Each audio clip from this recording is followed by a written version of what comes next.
9:26. Hablamos ahora de este libro. Empieza hoy y cambia tu vida para siempre. Es una guía práctica para pasar a la acción y cambiar de vida en cuanto a la salud. Según su autora, María Pérez Espín, no incluye dietas milagro ni promesas vacías, solo la motivación y los trucos que necesitamos para conseguirlo. María, buenos días, bienvenida. Muy buenos días y gracias por la invitación. Bueno, ¿qué necesitamos para tener una vida saludable? Pues lo principal es querer, o sea, de nada vale que quieras tener una vida saludable si vas a empezar a poner excusas. Por eso mi libro se llama Empieza hoy, porque tendemos mucho a posponer y a dejarlo todo para el lunes, para después de las vacaciones, para el día uno. Entonces, lo que yo hablo en mi libro, al final tener buenos hábitos no es empezar algo a corto plazo, sino que es algo que tiene que alargarse en nuestra vida y que forme parte de una rutina y de unos hábitos. Entonces, pues lo primero de todo es querer y empezar ya, como digo en el título de mi libro. ¿Cuál es el hábito, digamos, que debemos introducir o que podemos introducir de una manera más fácil? Bueno, al final son muchos hábitos, no solamente es uno solo, sino que en primer lugar sería la alimentación. Ya sabemos la importancia de llevar una alimentación saludable, una alimentación real y donde evitemos esa comida ultraprocesada de la que estamos muy expuestos y muy normalizada. En segundo lugar, también es intentar aumentar el movimiento, que tenemos vidas muy sedentarias por los trabajos y por esta vida moderna, que cogemos el ascensor para todo, que aparcamos en la puerta de todos los sitios y al final pues tenemos muy normalizado tener vidas sedentarias. Luego también es importante cuidar el descanso y también muy importante es la gestión del estrés, que tampoco le damos la importancia que merece y es una pata muy importante en esa mesa de la vida saludable para que eso no solo sea comer sano, sino que tenemos que tener también en equilibrio el resto de factores. María, ¿qué es el método 80-20%? Bueno, pues el método 80-20 para mí es la clave para poder seguir una vida saludable, que no sea algo en un espacio corto de tiempo, sino que se pueda alargar toda nuestra vida. Al final, el método 80-20 consiste en priorizar el 80% de los hábitos saludables, de alimentación, de deporte, que nuestra vida sea lo más saludable posible, y luego ese 20% en los caprichos que yo siempre digo que me encanta, que nos alimentan el alma. Pues nuestro postre favorito, ese día de quedarnos toda la tarde en el sofá viendo series. Entonces, yo en mi libro hablo de que no me gusta nada la palabra dieta, porque el objetivo de una dieta siempre es como un objetivo físico y que es algo en muy corto espacio de tiempo en el que nos prohibimos alimentos y tenemos que llevarlo todo como muy restringido. Yo creo que eso al final tiene un efecto rebote, hace que acabemos tirando la toalla. En cambio, si llevamos a cabo un método 80-20, que es como visualizar una balanza, que sea equilibrada y que sea flexible y que siempre esté por encima el 80% de hábitos saludables. Ese 80% en Navidad, por ejemplo, o en vacaciones de verano suele bajarse un poquito al 70-30 o 60-40 y luego llega un momento que cuando empieza a notar los infinitos beneficios que tiene tener una vida saludable, no solo a nivel físico, sino a nivel también mental y sobre todo también emocional, pues hay muchas veces que ese 80-20, en mi caso, pasa al 90-10. Bueno, también entre las prioridades está pues, hacer una comida saludable, ¿no? ¿No es así? ¿Cuáles, digamos, las bases de una alimentación antiinflamatoria? Pues las bases de una alimentación antiinflamatoria, como bien cuento en el libro, no es otra cosa que la comida real. Yo siempre pongo el ejemplo que es la comida que tomaban nuestros abuelos. Esa comida que va sin procesar, sin esa etiqueta infinita llena de ingredientes que no sabemos ni qué significa, y básicamente priorizar nuestra alimentación en productos frescos, verduras, frutas, carne, pescado, huevos, lácteos, frutos secos y que sean lo menos procesados posible. Es decir, si consumimos frutos secos, pues que sean tostados o al natural, sin sales añadidas, sin saborizantes añadidos y siempre intentar priorizar que nuestra alimentación sea lo más real y lo más natural posible, sin todos esos procesados, esos azúcares añadidos, esos aceites refinados.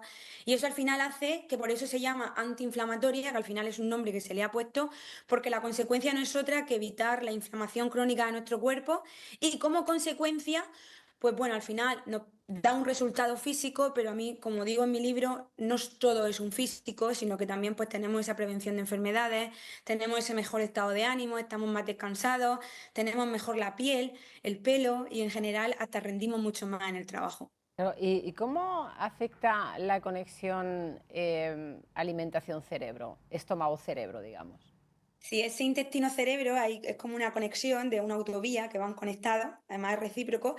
Y al final, el ejemplo que yo pongo en el libro que nos pasa cuando tenemos alguna noticia que nos van a dar o tenemos un evento importante, nos ponemos nerviosos y todo se relaciona con la comida. O bien se nos quita el hambre, o bien nos da ansiedad, o bien nos ponemos malitos y vamos al baño. Entonces, bueno, esa conexión que tiene el intestino y el cerebro también está conectado en lo que comemos y en cómo nos sentimos.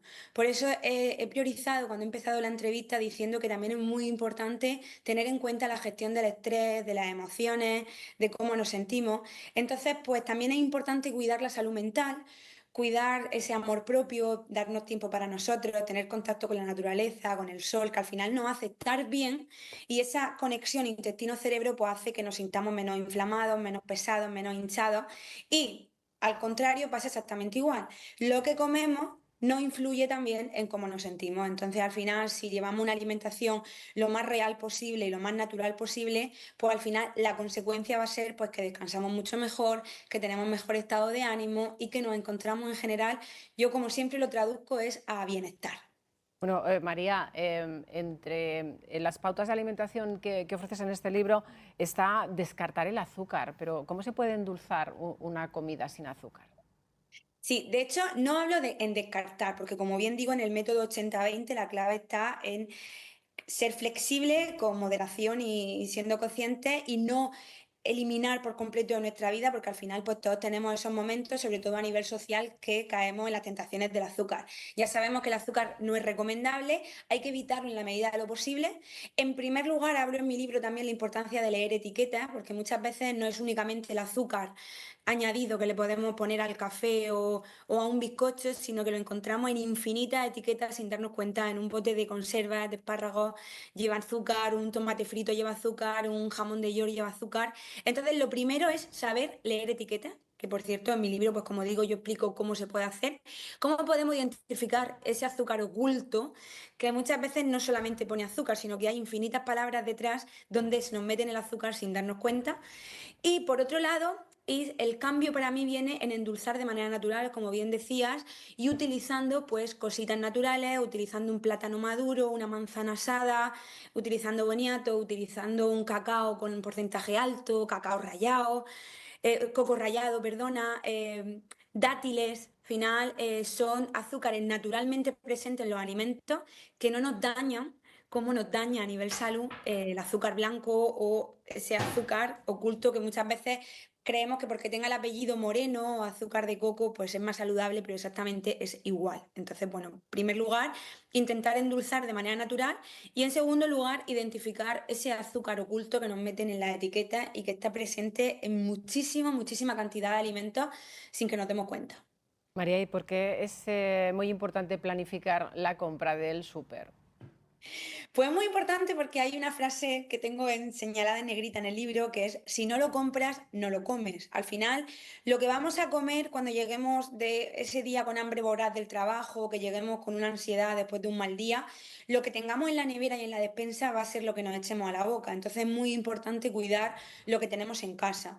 Para mí la regla número uno de ir a la hora de ir a hacer la compra, lo primero y fundamental es nunca ir con hambre, porque si vamos con hambre al supermercado, vamos a añadir los alimentos más insanos y nos va a apetecer menos fruta, verdura, carne y pescado, de todo. Entonces vamos a tirar de productos que no nos hacen bien a la salud. Entonces, pues no ir con hambre. También tener planificado la lista de la compra y tener planificado, pues eso, la idea de, pues mira, voy a intentar añadir mucha fruta, mucha verdura, carne, pescado, huevos.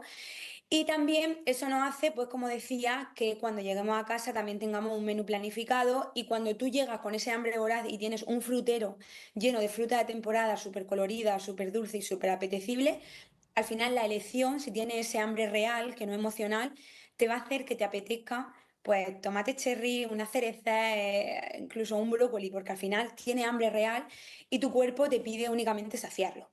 María Pérez Espín, muchísimas gracias por traernos este libro de consejos que vamos a poner en práctica desde ya. Muy buenos días. Muchísimas gracias a vosotros. 9:30